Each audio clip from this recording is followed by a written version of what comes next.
Não é de hoje que investidores têm demonstrado preocupação com o meio ambiente. Impactos ambientais, sociais e questões de governança corporativa até ganharam uma sigla, o OESG, segundo pesquisa do Ministério da Agricultura. A produção agrícola brasileira deve crescer mais de 20% até 2030.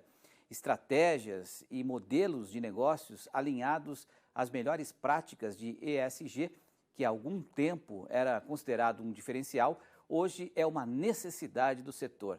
Algumas pesquisas de mercado já apontam para essa realidade e ainda confirmam que tais critérios se elevaram durante a pandemia. Vamos expandir esse tema conversando agora com o Thiago Masson, que é gestor de sustentabilidade do Secafé e professor de Relações Internacionais e Agronegócio da Faculdade CNA. Boa noite, Thiago. Quer dizer, é uma tendência que veio para ficar. A gente falou sobre investidores, mas me parece que isso se deve também aos consumidores. Como é que se desenha esse cenário e como é que isso se apresenta como desafio para o agronegócio do Brasil? Boa noite, Thiago. Eu diria uma tendência irreversível e em aceleração. Boa noite, Petri. Boa noite a todos que nos assistem. Bom, várias pesquisas já estão saindo, já começando a captar quais seriam as tendências de consumo no pós-pandemia, e as principais delas convergem para três questões básicas. Primeiro, consumidores estarão mais preocupados com esses critérios de ESG que você bem mencionou, critérios sociais e ambientais de marcas e produtos. Esses mesmos consumidores, Petri, também se mostraram bastante preocupados com a questão das marcas e também favoráveis a pagarem um preço maior. Em algumas pesquisas chegam até 9% para produtos que realmente tenham vindo de sistemas, por exemplo, agroindustriais, com certificações ESG. Portanto, essa é uma tendência, Petri, que na verdade não é nova, a gente já vinha assistindo essa movimentação no mercado consumidor há alguns anos, mas que tudo aponta, segundo essas principais tendências globais, pesquisas globais, eu destaco aqui a Euromonitor e a própria pesquisa da UBS Suíça, de que todas essas tendências de consumo associadas a critérios sociais e ambientais vão se acelerar, sim, no pós-pandemia. E isso tem sido discutido muito nos últimos fóruns, reuniões no mundo inteiro, né, congressos. Fala um pouco sobre a agenda que tem pela frente aí, como é que o produtor brasileiro tem que ficar antenado, né, para não ficar desatualizado em relação a esses assuntos.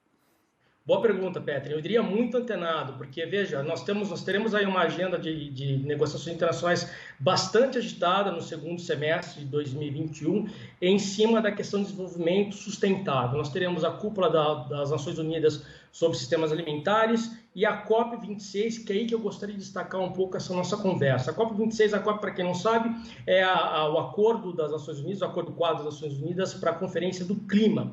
E é na COP26, Petri, que vai acontecer em Glasgow no final do ano, em novembro, na Escócia, em que os 200 países que fazem parte do Acordo de Paris vão tentar novamente destravar as negociações sobre um regulamento internacional para o mercado de crédito de carbono. Vamos remontar rapidamente. Esse mercado vem lá da COP21, do Acordo de Paris de 2016, no artigo 6º. Na COP25 em Madrid, em 2019, os países falharam em avançar nessas negociações e agora está todo mundo de olho na COP26. Por que é isso importante, Petri? Porque a agricultura de baixo carbono, ela tem, quando a gente olha para esse mercado, tem inúmeras possibilidades em três frentes, basicamente. Títulos verdes, a atração de investimentos externos diretos com essa sigla ESG, e o sarrafo está cada vez mais alto no mercado internacional, e principalmente o mercado de compensação de carbono. Só para a gente ter uma ideia, estudos de mercado já apontam que só a implementação do Código Florestal poderia resultar numa redução de emissão e captura de 100 milhões de toneladas de carbono, só com o Código Florestal. Portanto, é um mercado bastante importante para o Brasil. Mas para que isso aconteça? Não, eu não quero te interromper, não, mas é um assunto importante também falar sobre a questão da remuneração do produtor que preserva o meio ambiente, que tem um preço disso também, né? Isso também está na pauta das discussões aí? Tem que estar na pauta das discussões, muito bem apontado, Petri. O primeiro passo para que isso aconteça seria um acordo internacional para regulamentar esse acordo. Por isso que a gente tem que estar de olho nessa COP26 para que esses países avancem. Já há mercados funcionando em algumas regiões, na União Europeia, por exemplo, na Califórnia, nos Estados Unidos, mas para que isso aconteça, para que os produtores brasileiros que possuem uma agricultura de baixo carbono possam atrair investimentos, enfim, recursos desse mecanismo, o carbono tem que se tornar uma commodity internacional, né? Para a gente ter uma ideia, Petri, de como o problema é grande, segundo o Fundo Monetário Internacional, o preço médio da tonelada de carbono hoje é de $5, sendo que o próprio Fundo Monetário Internacional, um piso, ou seja, um valor mínimo para essa tonelada deveria ser em torno de $65 a tonelada.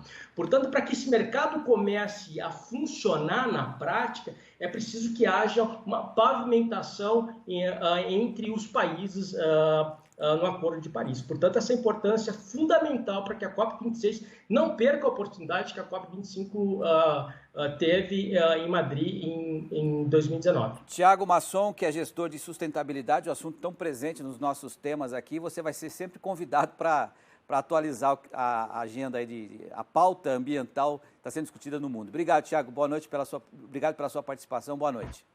Pode com a gente. Boa noite. Um abraço a todos. Valeu, um abraço.